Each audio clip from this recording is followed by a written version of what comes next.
Hola queridos amigos, bienvenidos a este nuevo programa de En Perspectiva.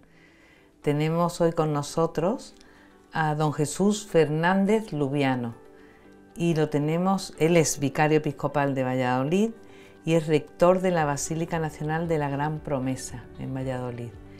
Y lo tenemos invitado para que nos cuente sobre el espíritu y la vida de apostolado que se realiza en la Basílica y del Centro de Espiritualidad de la Gran Promesa. Don Jesús, ¿cómo está usted? Nos alegramos muchísimo de tenerle aquí. Bienvenido. Muchas gracias. Un saludo desde Valladolid. Pues nos alegra muchísimo de tenerle con nosotros y eso, le hemos invitado desde como rector de la Basílica Nacional de la Gran Promesa. Hay mucha gente que nos escucha y que nos ve y a lo mejor, como nos ven de todo el mundo, hay gente que en España suena, a lo mejor a otros no les suena tampoco, pero aunque sean españoles, nos gustaría cuando hablamos de la Gran Promesa, ¿de qué hablamos, don Jesús? Estamos hablando de una basílica que está en Valladolid, una iglesia que perteneció a los jesuitas, una iglesia que es del siglo XVII y en la que en el año 1733 el jesuita, que todavía no era sacerdote, Bernardo de Hoyos, recibe unas revelaciones del corazón de Jesús. Él había tenido noticias de lo que pasaba en Parelemonial y se lamenta este joven jesuita de que en Valladolid, en España, no se conozca el culto al Sagrado Corazón de Jesús, que ya de alguna manera había empezado en Parelemonial con las apariciones de Santa Margarita María de Alacoque en el siglo XVII. Entonces, lo más significativo de esta basílica es que aquí en este lugar el corazón de Jesús se revela a Bernardo de Hoyos. Y él decide, con otros jesuitas, difundir el culto al corazón de Jesús desde Valladolid. Apoyado, diríamos, en la estructura evangelizadora que tiene la Compañía de Jesús, que se extiende por todo Filipinas y toda América Latina, que es entonces todo el territorio de España en el siglo XVIII. Por eso es importante este lugar, porque es el lugar donde el corazón de Jesús se revela a este joven jesuita y desde aquí se difunde a todo el mundo. Entonces, la iglesia que era de los jesuitas y que se llamaba de otra manera, se da el paso de llamarse la Gran Promesa. ¿Por qué? Porque es el foco, como si dijéramos, de mayor fuerza para la expansión de esta devoción del Sagrado Corazón gracias a Bernardo de Hoyo. Sí, la iglesia de los jesuitas, que era la iglesia de los estudiantes de teología, es donde el padre Hoyos recibe estas revelaciones. Pero a los jesuitas les expulsa el rey Carlos III poco tiempo después.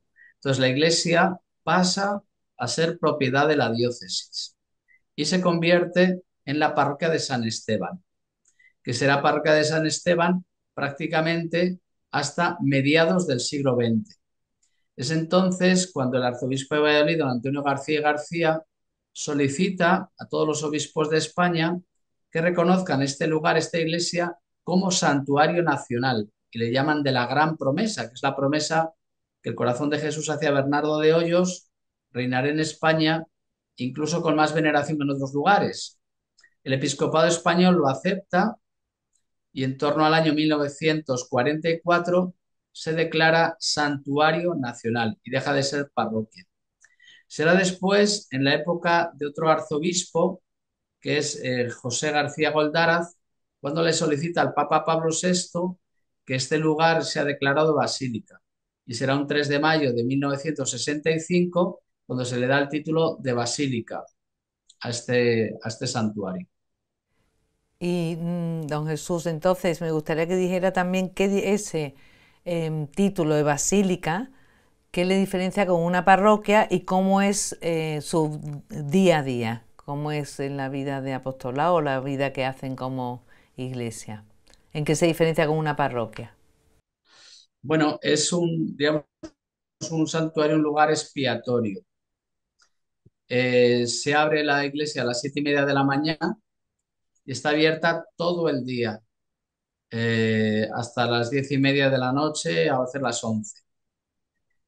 A diario se celebran 3 misas. El Santísimo está expuesto prácticamente todo el día. Digo, la iglesia no se cierra en todo el día.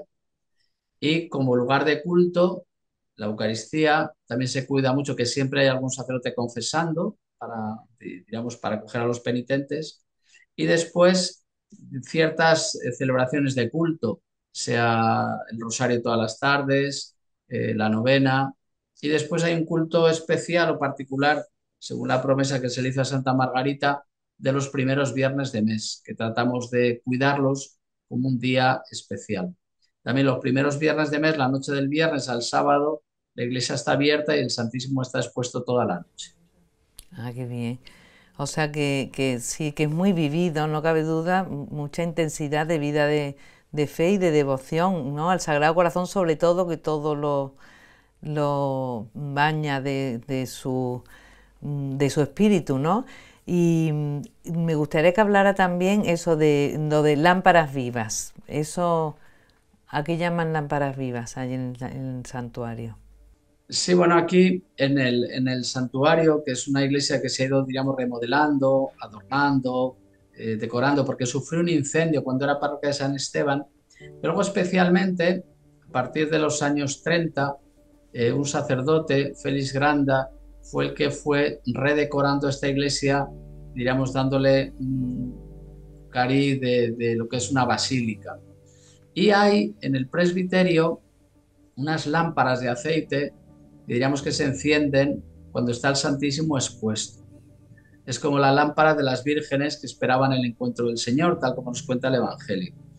Entonces, utilizando esas lámparas, esa imagen tan evangélica, diríamos que aquel que adora es como una lámpara encendida para mostrar la presencia de Jesús sacramentado. De alguna manera, que la lámpara esté encendida es un signo de adoración y sobre todo de espera en el esposo que viene. De alguna manera, la lámpara encendida es la imagen del amor al esposo, de la iglesia que ama, venera, espera la vuelta de su esposo. Entonces, de alguna manera, se invita a que los adoradores que vienen a este lugar se consideren como una lámpara, no una lámpara física, sino una lámpara viva. Es decir, lo que dice el Cantar de los Cantares, que el corazón esté siempre ardiendo, siempre despierto, con el deseo de encontrarse con Cristo, el amado esposo de la Iglesia. Se invita a que las personas, para que el Santísimo, diríamos, no esté solo en la Iglesia, pues siempre haya personas que se turnan para que siempre haya alguien en la adoración al Santísimo. Me atrevería a decir que casi a veces no es necesario, porque entra mucha gente de manera, vamos a decir, espontánea a la adoración eucarística. Pero bueno, sí que se quiere de alguna manera vincular a algunas personas para que siempre haya alguien en la adoración eucarística mientras el Santísimo está expuesto. Qué bien, qué bien. Entonces, no cabe duda que está acompañado y que hay que tenerlo con orden, porque hay veces que si no se falla, porque aunque entre mucha gente, claro, hay que tener ahí una garantía de compañía, ¿no? Para la organización. Háblenos de la devoción de los primeros viernes de mes, para que quien nos ve diga, están hablando, ya sabemos que está relacionado, pero ¿cuál es el objetivo, cuál es el sentido de los primeros viernes de mes? Bueno, esto nace, diríamos, en los diálogos que el corazón de Jesús tiene con Santa Margarita María de Alacoque. Pensemos que en el siglo XVII, cuando el corazón de Jesús se revela a Santa Margarita, la comunión eucarística no es frecuente. Es decir, los fieles, las religiosas, comulgaban muy de vez en cuando. No se comulgaba todos los días, la gente asistía a misa, pero solo comulgaba el sacerdote. Entonces, en este deseo que tiene el Señor de que su presencia sacramental, diríamos, sea participada, que los fieles comulguen, pues entonces le pide a Santa Margarita que fomente esta práctica devocional de la comunión y confesión cada primer viernes de mes. A ella se le dice los 9 primeros viernes de mes. Y entonces a ella le pide también que el día antes se vaya preparando para la comunión que va a recibir al día siguiente, que sería viernes. Entonces le pide que durante la noche se dedique a rememorar los momentos de la pasión de Cristo. Quizás por eso también tiene sentido que aquí, como algo que precede al viernes, es que todos los jueves hay una hora santa. Al acabar la misa de la tarde, de 8:30 a 9:30, hay una hora santa. ¿Qué trata de revivir la hora santa? Pues el momento de la oración de Jesús en Getsemaní, que nos introduce, diríamos, en la celebración del misterio pascual que casi reproducimos todos los fines de semana, en el sentido de que el jueves es un jueves eucarístico, el viernes tiene este sentido penitencial, el sábado está dedicado a la Virgen María, que es la que esperó en la resurrección de Cristo, y el domingo, pues no hace falta decir que es el día de la resurrección. Por eso este sentido de la devoción o el culto al Sagrado Corazón de Jesús los primeros viernes de mes se tiene sus raíces en las revelaciones del corazón de Jesús a Santa Margarita, con este deseo de que la comunión se practique con más frecuencia y para prepararse a ese encuentro en la comunión eucarística con Cristo, le pide que ya el día anterior se vaya preparando con esas disposiciones, tratando de reproducir en el corazón del que va a comulgar los sentimientos de Cristo en su pasión. Me parece una cosa muy bonita, una espiritualidad muy profunda porque nos ayuda a revivir el misterio pascual de Cristo, que se entregó a la muerte en la pasión, que murió, que estuvo en el sepulcro y que resucitó. Para que, diríamos, el domingo también esté precedido de la memoria de la pasión de Cristo. Sí, sí, sin duda. Y bueno, y es una devoción que nos ayuda a profundizar y a vivirlo más intensamente, ¿no? Y además, ustedes que lo hacen tan eh, como muy festejado, vamos, muy cuidado, toda la liturgia desde el jueves, me imagino yo que en el pueblo de vallisoletano se notará la influencia de esta devoción al Sagrado Corazón. Sí, de hecho, digamos que el santuario en Valladolid es un lugar de referencia desde siempre. También diríamos que en España el culto al Sagrado Corazón de Jesús está muy extendido. Si encima en Valladolid ha tenido este origen con las revelaciones al Padre Hoyos, quiero decir, yo desde niño en la parroquia de mi pueblo, pues recuerdo cantar las canciones al corazón de Jesús. Recuerdo de niño no lo comprendía muy bien, que era aquel diálogo de Jesús y de Bernardo. Este Claro. año que hemos celebrado un año jubilar con motivo de la colocación de la imagen del corazón de Jesús en la torre de la catedral, se celebraban 100 años, hemos celebrado un año jubilar y ha sido una procesión, por lo que a mí me han dicho, en comparación con otros años, pues multitudinaria. Y de hecho ya calculo que a lo mejor hace más de 20 años, en la fiesta del Sagrado Corazón de Jesús se traslada a la catedral porque aquí en la basílica no cabe la cantidad de gente, de fieles que asisten en ese día a la fiesta del Corazón de Jesús. Entonces se celebra en la catedral y desde la catedral se hace una procesión con el Sagrado Corazón de Jesús, con el Inmaculado Corazón de María y con la imagen del Padre Bernardo de Hoyos hasta el santuario. Y concluye la procesión haciendo un acto eucarístico en la calle, con un momento de adoración al Santísimo y con la bendición que se da con el Santísimo. Porque en la devoción al corazón de Jesús es una comunión, una devoción, un culto muy, muy eucarístico. Claro, bueno, que son afortunados de tener ahí esa fuerza para la devoción del Sagrado Corazón, porque bueno, es un lugar privilegiado gracias al Padre Bernardo de Hoyo, ¿no? Y que tiene también como centro de espiritualidad en la Basílica, también tienen, ¿no? Actividades específicas, me imagino, ¿no? Con esta devoción al Sagrado Corazón. Es que, sí, vinculado a la Basílica del Sagrado Corazón de Jesús, la Basílica de la Gran Promesa, está el Centro Diocesano de Espiritualidad. Es el antiguo colegio de San Ambrosio donde vivían los jesuitas, donde estaba estudiando teología Bernardo de Hoyos, que siendo un estudiante de teología recibió estas revelaciones, que al poco tiempo recibió la ordenación sacerdotal, pero como sabemos, en una peste de tifus, él falleció a la edad de 24 años, muy jovencito. Bueno, pues cuando los jesuitas son expulsados, este colegio de los jesuitas pasó a ser seminario de la Iglesia de Escocia. Y durante más de 200 años en esta casa han estado residiendo seminaristas de Escocia. Ellos se trasladan a Salamanca y el año 1990 lo compra la diócesis y se convierte en el centro diocesano de espiritualidad del Sagrado Corazón de Jesús. Y es aquí donde se desarrollan muchas actividades de carácter espiritual y también para la difusión del culto al Sagrado Corazón de Jesús. Aquí en esta casa está la Escuela Diocesana de Formación para los Laicos. Aquí hay tandas de ejercicios espirituales durante todo el verano. Aquí todos los fines de semana hay encuentros de nueva evangelización, de retiros espirituales, de tandas de ejercicios.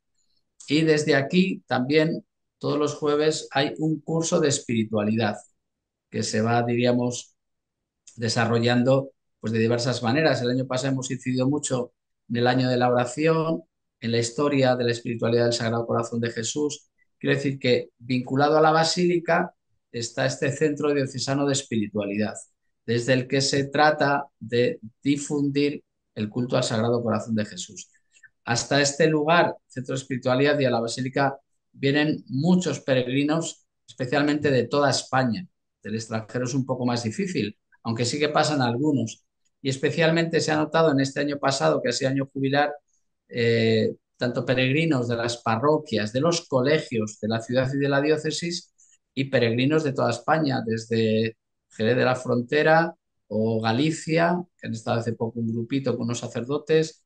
De Madrid viene muchísima gente, de Getafe, también desde, diríamos, vinculado al Cerro de los Ángeles, que somos como dos basílicas Sí. muy relacionadas, quizás también por la cercanía.